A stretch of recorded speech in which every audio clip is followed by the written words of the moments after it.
I'd like to thank everyone for coming out. I'm Captain Anthony Kelly with the Fayetteville Police Department. Gives me great pleasure to have some folks come up and make a positive announcement for this community in the city of Fayetteville. So first, I'd like to start off with the Assistant City Attorney, U.S. Attorney General. Mr. Walker. Good morning. I'm John Bruce. I'm the first Assistant U.S. Attorney for the Eastern District of North Carolina. This morning I'm representing Thomas Walker, who is our United States Attorney. Mr. Walker had pressing other business and is so sorry he could not be here today. I want to welcome everyone. This is a great occasion for the Eastern District of North Carolina and for the city of Fayetteville. Also here today is Director Ronald L. Davis of the U.S. DOJ COPS program, which you're going to hear more about this morning, and Mayor Nat Robertson of the city of Fayetteville, and of course Chief Harold Metlock of the Fayetteville Police Department. This is a great occasion, as I said. This collaborative reform initiative is such a great idea. This type of collaboration between the Fayetteville Police Department, the U.S. Department of Justice, and policing experts around the country is just very welcome. It's such a proactive, great idea to approach these problems in a proactive way, far more preferable than waiting until we have an unfortunate incident that divides the community and then we have to try to put a Band-Aid on it. Instead, we address the problems head on, in a proactive, collaborative way, and hopefully prevent violent crime, prevent injuries to police officers, and to just make our community a safer place. This program will, as Director Davis is going to elaborate more on, it's going to bring best practices from all over the country to Fayetteville. Of course, we in the U.S. Attorney's Office have been working with the Fayetteville Police Department and our other law enforcement partners in this area for many years, and we're just excited this is going to strengthen our law enforcement efforts as we go forward. And I'm now going to turn it over to Director Davis, who directs, as I said, the COPS program for the U.S. Department of Justice, who's going to tell you the details. Director Davis? Thank you, sir. I'm going to lean this way a little bit because of the sun. Good morning. So, thank you for having me, and let me start by, thanking the leadership of Fayetteville for inviting the Department of Justice in and for their hospitality since we've been here. I'm here today to announce the formal decision of the Department of Justice to initiate or to launch what we call the collaborative reform review process in the city of Fayetteville with the Fayetteville Police Department. Now, before I get into what the program is, let me tell you part of the decision making and why we're here in Fayetteville. For me as the director of the COPS office, in deciding whether or not which city we're going to go into, a couple things come into mind. First, we want to go into locations in which the challenges, and I'll be very specific about the type of challenges that the communities are dealing with, are facing, and in many cases successfully approaching, that there are challenges that are being faced around this country. Second, that the Fayetteville Police Department, or the department we go into, has already started a transformational process in trying to advance community policing in its jurisdiction. And third, that we're very confident in the progressive leadership to engage in this process as it is a voluntary process. So with that in mind, we have agreed to do the collaborative review process after request from Chief Medlock. Now, probably the big question is exactly what is this process and what does it mean for the city? So the collaborative review process started in about 2011, and the process design is really one of the strongest forms of technical assistance that the COPS office and the Department of Justice has for local policing. What we will do over the next 6 to 8 months, we'll start with really like 3 phases. First, we sit down with the city and the police department and the community, and we'll have a series of community meetings to get feedback where we try to identify what are the key areas that we're going to focus on. Now, we have some tentative areas that we've agreed upon, like use of force, stop searches, arrest, racial profiling issues, community engagement, community policing. But we'll learn more as we talk to the community. We may expand that and we may see where it goes. But once we identify the topical areas, we'll then spend the next 6 to 8 months working with some of the top subject matter experts in the country that will come in and do an independent, fair, and thorough objective assessment on those topical areas. And when we do the assessment, we want to look at what the department is doing with regards to use of force, its policies, its practices, its review, its oversight, its accountability measures, its training, everything designed or really assigned around use of force. After 6 to 8 months, we'll look at those 4, 5, 6 topical areas. We'll do the complete assessment. We'll provide a report to not only the department and to the mayor and to the council, but to the entire community of our assessment, so that the public can see firsthand what our outcomes look like. In other words, we'll identify where the department are doing things great, and we know that they've started a lot of good programs. We'll identify where they can do things better, and if we see deficiencies that are in need of immediate concerns, we'll identify those as well. But in addition to identify strengths and weaknesses, we also provide opportunities by then identifying recommendations on how to advance the department to achieve some of the best practices in the industry. That report will be provided. It will provide a series of recommendations.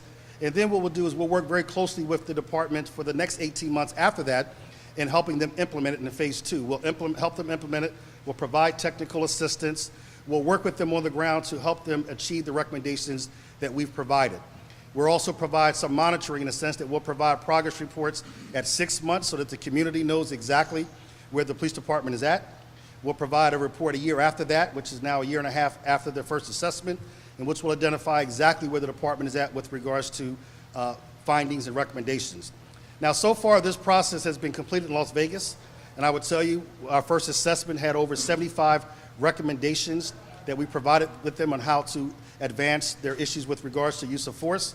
And by the end of the last assessment, they had implemented close to 95 to 97% of that. And we're seeing a lot of positive outcomes. We are now in Philadelphia, Pennsylvania, Spokane, Washington. Yesterday, we announced Baltimore, Maryland.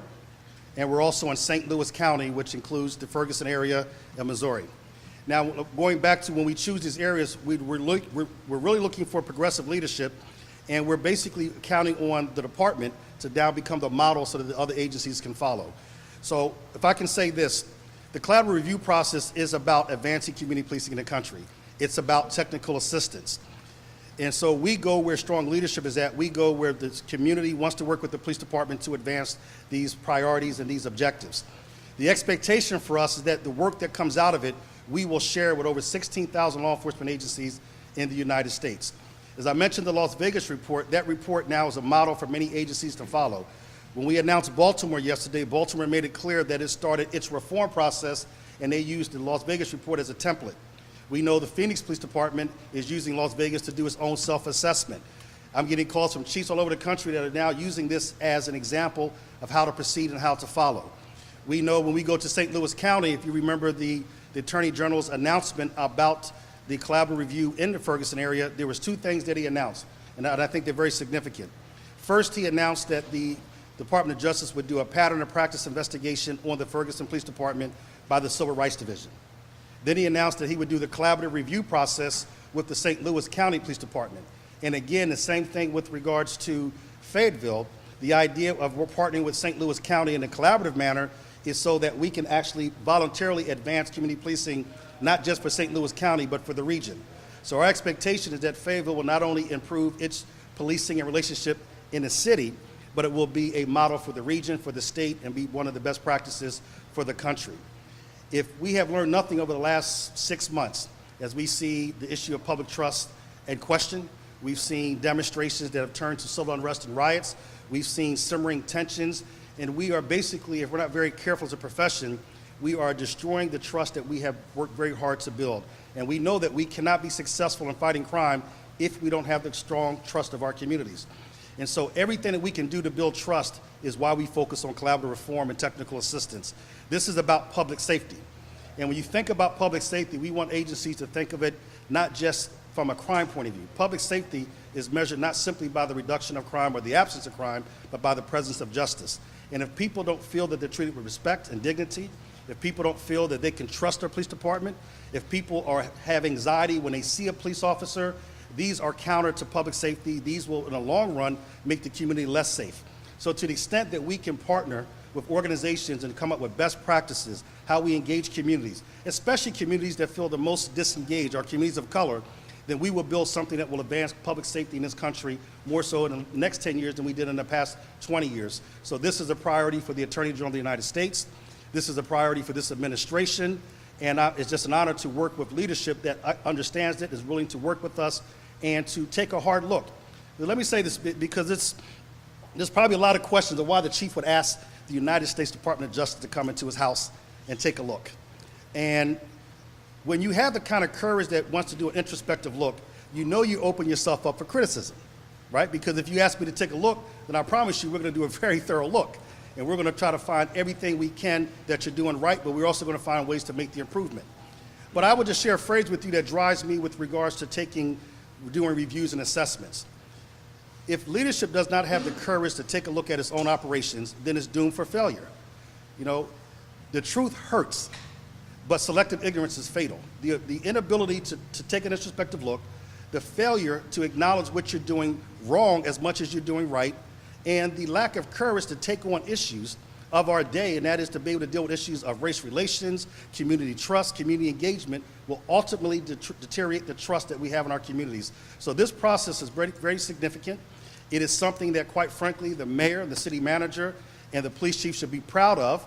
This is not a representative of the problems they have. This is representative of the promise they have. And I think that's distinctly different. So we're very excited about working with you, gentlemen, and we really look forward to working with the community. Thank you.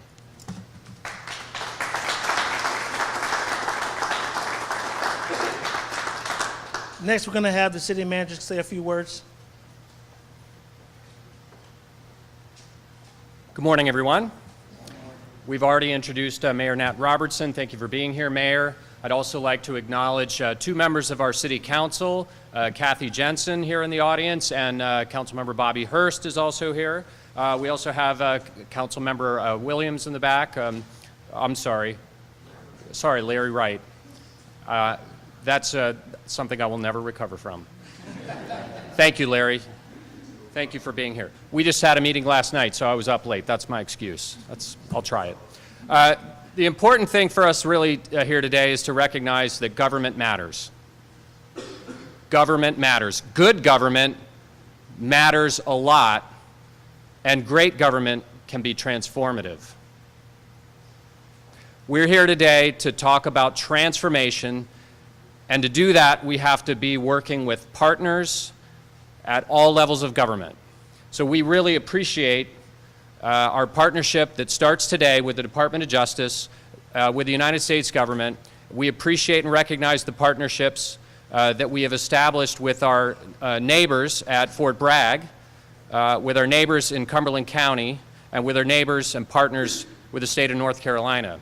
We're going to continue to leverage these partnerships to create great government, transformative government for the citizens of Fayetteville. And we're not going to stop with policing. We're going to do that across the board with the quality of life issues that the City Council have been advancing, with the economic development initiatives that the City Council and our partners with the Alliance and Cumberland County are advancing, because the citizens of Fayetteville deserve to live in the very best community that great government can provide. And we can only do that in partnership. We know that it's very important to engage citizens. So I want to thank the Department of Justice for recognizing the transformational attitude that we have here, the progressive leadership that we have here. And I want to thank Chief Medlock for reaching out specifically to the Department of Justice to pull in that partnership.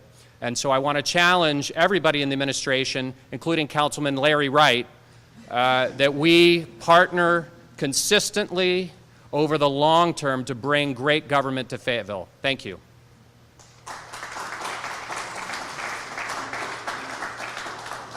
Next, we'll have Chief Medlock. Following Chief Medlock, we'll open the floor for any questions that you may have for the guests.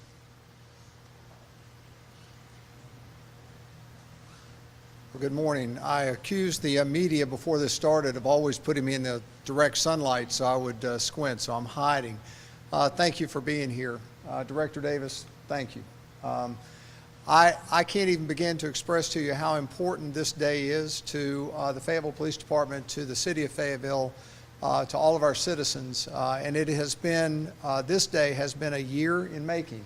And a lot of conversation, a lot of study on our part. In the police department, some travel where we have gone out and visited in specifically Las Vegas and seen what they've done. And we knew this was the right thing for our city.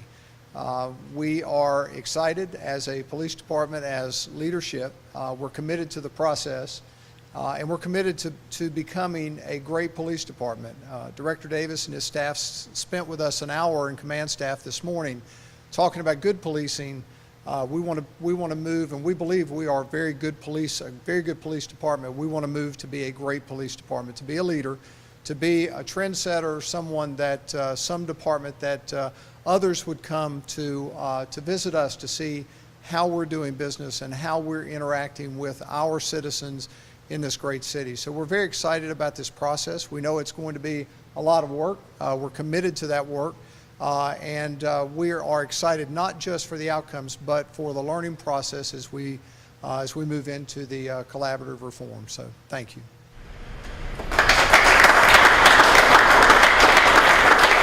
Stick your hands up there. It's question time? Yes, sir. One quick question for you. Who chose whom? Was it you applied and they picked you, or you? How did that work? So Director Davis won't tell you this, but I think they really thought that I was stalking them. I reached out to the COPS office, and specifically Director Davis and I had several conversations, but we invited the COPS office, DOJ, to come in and work with us on this collaborative reform. So two things. One, for this collaborative reform process, we will not reach out to agencies and ask them. This is, the agency has to make the request because it goes to their commitment. And two, the chief is being somewhat modest. He actually crashed a conference about collaborative reform, which he was not invited to make sure he was there to do the process, and he showed a long commitment. And this he's right. It started. I've been at the COPS office for about 11 months, and he crashed a conference before I became the director. So I was told about him before I got there. So they made the request first, and we responded to the request. Your first name? Ronald. And Chief, another question for you. We talked about this outside before you came in. Talk about the numbers in terms of use of force before you got here and where you are now over the past several years. Well, I'll speak to officer deadly use of force, and I don't have the rest of the numbers, but certainly we can provide those. In 2012, we had 7 officer-involved deadly uses of force. That didn't necessarily result in death. 2013, we had 4, and for the calendar year 2014, we've had 0. And it has been over a year now since we've had an officer-involved deadly use of force. And then I have to add, that worries me every day. I worry about our officers, and I worry about our citizens each and every day. Given the amount of violence, especially involving youth and carrying guns in our city, it worries me every day. We also talked about every time there's an incident like Ferguson, what does that do to your department in terms of community policing and the trust in the public in your department here? And I want Director Davis to speak on a national level at that, but anytime you have a controversial issue involving policing, we're all painted with the same brush. No matter where it is in this country, we are quite often viewed with that same view from many in our community, and it's because there's a lack of relationship, there's a lack of trust, there's a lack of communication. And so it's on us, it's on the police, the local police department, and specifically the Fayetteville Police Department to build that trust through relationships and interaction constantly. Yeah. I would say if Ferguson, one thing is pretty clear, and I think the leaders in Ferguson and community would tell you this, is it's not one incident which caused such a response. This would have been simmering and building up for generations, quite frankly. And so the question I think every agency should ask is, what is truly their relationship with the community? Do they have the same simmering tensions, especially in communities that have generational mistrust of the police, especially in communities of color, where there's a legitimate reason to have generational mistrust, but that carries over from generation to generation. And so also, I think Ferguson and Sanford, Florida, and other cases around the country is also make a kind of a wake-up call in many ways, that the idea that these things only occur in major cities, that they only occur in certain parts of the country, that 16,000 plus police department, these relationships are important, every one of the 16,000, Any one of them can be sitting on a simmering powder keg if they're not engaging and respecting their community, and every one of them can expose themselves to a questionable shooting that could expose that simmering tension and that raw nerve and ignite what we've seen. So it is very incumbent on leadership within law enforcement, primarily at the local level. The federal government is here to help, but this is not our reformation process. This transformational process that the city manager is talking about, the part for us was that this has to start before we come in from the COPS office. There are no magical answers from DC, and I think the field's going to answer most of the challenges. So this idea of Ferguson will affect this entire industry. It is affecting this country, and understandably so. So the question is, how do we respond? How do we advance policing? And I'd say there's a lot of things that the Department of Justice is doing. The Attorney General actually a year and a half ago in August of 2013 announced the Smart on Crime Initiative. And if you look at that, a lot of the principles inside the Smart on Crime Initiative get towards the heart and soul of trust, efficiency, community policing, reducing incarceration rate, finding alternatives to low-level offenses, stopping the disparate incarceration of young men of color, looking at reentries. A lot of the things that we'll be engaging in, that you are engaging in the community, are very significant. The Attorney General has also ordered a review of law enforcement practices that the COPS office is leading. We'll be looking at what has transpired in the profession over the last 40 years since the President Johnson's commission. And we're working right now with all the major law enforcement associations. We have over 80 researchers, practitioners, volunteers that are working to identify kind of a best practices review, a policy review, a literature review, what's working, what's not working, so we can talk about how to advance the next generation of community policing. This year is actually the 20-year anniversary of the COPS office. This was a program that was created in 1994. And as we celebrate the 20, our whole focus this year is what does the next 20 years of community policing look like? And so as we announced Fayetteville today, as we announced Baltimore yesterday, it's all towards that next 20 years. And these will be the models. How you engage your community, what programs they come up with, what strategies they implement, how they look at use of force, how they keep those numbers down, how there's accountability, how they support the officers while still supporting the community. These are all lessons that are being taught all over the country, and the challenges exist all over this country. So this is a great opportunity. And I was teasing the chief this morning, and not to put this pressure on him, but the nation is watching. And so the reason why my team and I flew out is because we want to show just how important this is to the administration, just how important this is to the country. And we believe that if the leadership here, the community, the key thing when I say leadership, and I'm looking out beyond the cameras, is for the community as well, is that we also want community leadership, and we'll actually start meeting with the community leaders after this press conference. Because collaborative means we not only collaborate with the police department and the city leadership, is we collaborate with the community. If the community does not have a voice, then this process is a farce, quite frankly. And so we will have full engagement, so we want to hear from the community, what's working, what's not working, so we can share that as well. But to a long-winded answer to the Ferguson, I think it affects everywhere in this country, and it may probably ultimately result in a positive manner. The phoenix that will come out of any tragedy will be the transformation of policing in the United States. Yes. I'm sorry. One thing I was wondering for Chief Medlock, you keep talking about the involvement of the community, and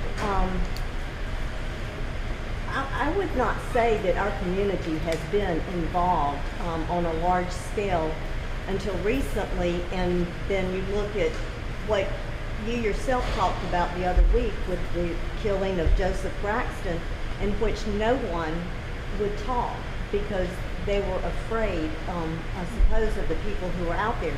But how do you plan to get the people of Fayetteville to come out and get involved? Because based on what I've seen, we don't have a good track record on that. Well, Nancy, I'll disagree with you a little bit. We have some work to do to reach out to our young people in this city. That is one group of folks that I can honestly say after 20 months that we've not made any headway with in our city. But I'll look at the Pastors Coalition, the Ministerial Council, people like Mark Rowden and Larry Wright, who have taken up the cause of violence in our city and led others, the 130 active community watches, where we have 30 to 50 people show up at any given meeting. The city is very engaged. The piece that we have missed is the youth. And I'm talking about our high schoolers, our college-age kids. We have not connected with them as a police department as I feel like now we should have. So we're now starting to identify some strategies. I think this process with cops is going to help us do that. But certainly we are going to make every effort to begin to connect to those young people. We have great involvement in crime when it involves older folks who are witnesses. They do share that information. Those two incidents where we've had young people murdered this year have been very disturbing to me, that we've not had the number of children, kids, young people come forward and share that information with us. Amen, brother. Or their parents. You know, it is frustrating that that parents have not directed their kids to share information with us. I know that if I had been a witness to something like that in my youth, my father would have gently had me by the back of the neck, dragging me to the police department and telling me to tell them what I knew. And so, again, I think there's, as I shared the other day, I think there's a level of fear from a lot of our kids and perhaps their parents that there may be some retaliation as long as these people are out. And what we're hoping now is that because these 5 young men are now behind bars, that we will start to have folks come forward and share information with us. Let's talk a bit about deadly force. Your predecessor did not believe it was necessarily the force of last resort to use. Use of deadly force as last resort. Yes. You do. Yes. That to me is when we have, under the circumstances given, that we have exhausted every other means to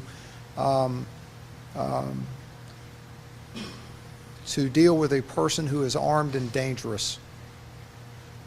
So I won't say deadly force is acceptable in every case, but certainly those that are that present themselves, those people that present themselves to be armed and dangerous.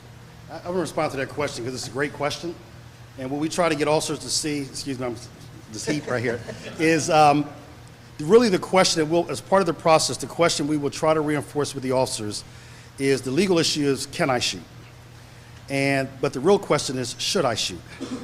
And those are distinctly two different questions. Because you can doesn't mean you have to. There may be other alternatives, and that goes to the difference between something being legal or something being legitimate. And as we bring in procedural justice, we start understanding that people comply with the law, not because they're afraid of the police, but because they believe in the law and they believe in a fair application. And if you think about your own interactions, if you get stopped by an officer, if he or she is disrespectful, even if you don't get the ticket, you're still very upset, and you to the point of making a complaint. So people can accept the outcome. If it's fair, it's respectful, and people want to know with a shooting that it was the last resort, that it was the last thing we did. Look, police officers in this country, and I've spent almost 30 years as a cop, have very awesome powers to take freedom, and in a democratic society, that's pretty significant, temporarily without any judicial oversight, the ability to stop and detain and to question, and the ability to take life. And every time that occurs, it should be a significant, critical event for the community. It should have complete oversight. It should be examined from beginning to end. It should be questioned. And the officers have to embrace the idea that that's the only way it can be in a democratic society. So the question that we're really going to focus in on when we look at use of force is not just were they legal, but were there other alternatives? Was there better training that could have prevented it? Was there better engagement, especially when we look at use of force dealing with communities that are suffering from mental illness, right? In other words, it might have been a legal thing to do, but were there alternatives? Did we know about this person beforehand? Why are we using jails as the default mental institution versus providing treatment? There's a lot of things as a society we need to deal with, but your question is dead on, and I agree with the Chief 100%. Deadly force should be the last resort. The officer should do it because he or she feels that there's nothing else they can do in their heart and soul to save their life or that of the community, not just because conditions existed that legally justify it. And I think that's the difference. Another question for you. You talked about selecting this community because of certain criteria, certain things here. When you talk about mental health, you have Fort Bragg. That's right. You also have probably one of the largest populaces trained to shoot and kill with all the soldiers here. How much did having Fort Bragg in this community go into your decision to say we need to come to this community? I think in looking at the uniqueness, it definitely contributed. And quite frankly, in another venue, I met with the chief and the mayor and the city manager, and also I think representatives from Kayleen, is it? Colleen, excuse me, to talk about basically policing in environments where there's large military installations, because that is very significant. In fact, we just funded a training program on how officers can deal with PTSD and people coming out of the military, to recognize the symptoms so that we don't have these incidents. So as we look at use of force, we do recognize that if we look at use of force and community engagement, it's in a community where you have our brave men and women who serve every day that are part of the community. And we have, quite frankly, as a veteran, we have an obligation to find the least intrusive way, the strongest support we can provide those who sacrifice for us. We need to work to find ways that they can be safe, that we understand the challenges that they're facing, what challenges may exist when they come back after serving this country, and that we have the services available, and that local law enforcement understands what they're dealing with, so we can respond in a way that does not result in that, can I shoot, versus is there another alternative. So I won't say it was the driving component, but I think we recognize it. I think what lessons come out of here, what lessons come out of Spokane, which is also dealing with the issue of responding with use of force on those that are suffering from mental illness, will help identify best practices for the entire country, and especially for those communities that are serving our veterans, or in our current military and our veterans. Can you give any direct examples of what you all will do in the community or in the city through this process? Going door to door, having community meetings, how will you really reach out to those communities? So to give you an example, in Vegas, I think we end up interviewing close to about 100 plus community members. So in the next couple of weeks, when the team of experts hit the ground, and my team is here in the front seat right now, the team, you'll see a lot of them along with subject matter experts. They'll have community forums so that we want to hear from all community members that want to talk to us. You'll see them going ride-alongs with officers. They will be reviewing hundreds, if not thousands of pages of documents and cases and data. They will be following up on if they have questions. They will be working with leadership groups. So it will be kind of a full engagement, but I think immediately you'll see within the next, hopefully, month or so, probably a community forum in which the COPS office will be asking community members to come in and talk about the process and get their feedback on what's working, what's not working, and what they would like to see in the future with regards to policing. My second part to that question is, it seems as though you're really emphasizing this as a proactive measure as opposed to a reaction to anything in the city of Fayetteville. This is something you guys go into these communities and you're hoping to change any, current impressions that people have, but also make things better for the future. Oh, absolutely. I mean, I think the process will definitely validate what is being good, but I think the idea would be, and this is why we wait for the chiefs to call us, is the chief is saying, and I think it's the perfect phrase, that we're good, but we want to be great. Or some may say we have some challenges, we need to do better. And so in that sense, we will come in and kind of reinforce what's working, but it's all with the goal of doing better and enhancing. I think this idea of good to great is a perpetual goal. It's one that there's no finish line. I think the process is what's important. It means you try every day, every encounter, every officer, the new officer, the veteran officer, the rookie to the chief of police. And so the moment we think we cross the finish line means we stop trying. And so it's a perpetual goal. It becomes a part of the DNA of an organization. So in that sense, I think we're looking for organizations that really recognize that they need to do better. And as I said before, I think you give credit where credit is due. And obviously there's a lot of, as the chief would say, there's a lot of proof he has to demonstrate with implementing this. But this is not easy. You're asking, and I just got to reinforce this, he's asking the United States Department of Justice to come in and to look at every document, report, database, practice, policy, training, oversight, and the lack thereof that would exist in the police department with the idea of advancing. So in that sense, that's a tough request, but that's the only way, in my opinion, that the industry will go from good to great. Did St. Louis County call you in, or was that a spinoff of Attorney General Holden involved? So great question. I'll tell you why, because St. Louis County asked for assistance. And that wasn't, if you look at the difference, so one is we know there's a pattern of practice in Ferguson, a result of a lot of things. And the Attorney General mentioned about probable cause to believe that there's a pattern of practice, at least a reasonable cause to believe there's a pattern of practice of unconstitutional behavior. In our early interactions with the chief in St. Louis County, they have a chief versus a sheriff, he asked for technical assistance. He said, look, I need some assistance. I want to be able to, this obviously has been simmering for a while. I want to be able to address this and move forward. So once again, that request, and thinking about when he asked for it, then we came back saying the best one we think is appropriate for you would be collaborative reform, because in this case, St. Louis County also runs the police academy. and it's the county, it is the county police department. So this gives us the venue to share these experiences and best practice, not just with St. Louis County, but with the 60+ agencies in that county. Very small departments. And so in this case, once again, leadership, we're partnering with leadership to say we now can transform not one department, but 60 in a region where there's a lot of generational mistrust. But it did start, very honestly, with the chief saying, I would like your assistance. And that's the key thing for us, the same way as this chief has said. And we're looking for Chief Medlock and Fayetteville PD to be then the model for around the country, so that when we go to the next location, I will be talking about Fayetteville and how they dealt with the issues of responding to challenges of people with mental illness and use of force, and how those numbers went down and the great work that's being done. And people will be coming in to visit to see how it's being done. But the key thing, I will say this, for once again looking past the cameras and hopefully to community members that may even be here, is if the community does not validate it, then it really doesn't matter, does it? And at the end of the day, it really has to be something that the community feels, accepts, embraces, and acknowledges as being an improvement. So that's part of our measurement as well, not simply a statistical measure, not simply cross the T's, dot the I's, a few boxes are checked, and some paper policies are real or are valid, but a process that's going to be validated by the community itself. One more thing, it Yes. appears Philadelphia, Spokane, Baltimore, St. Louis, Las Vegas, we're the smallest city.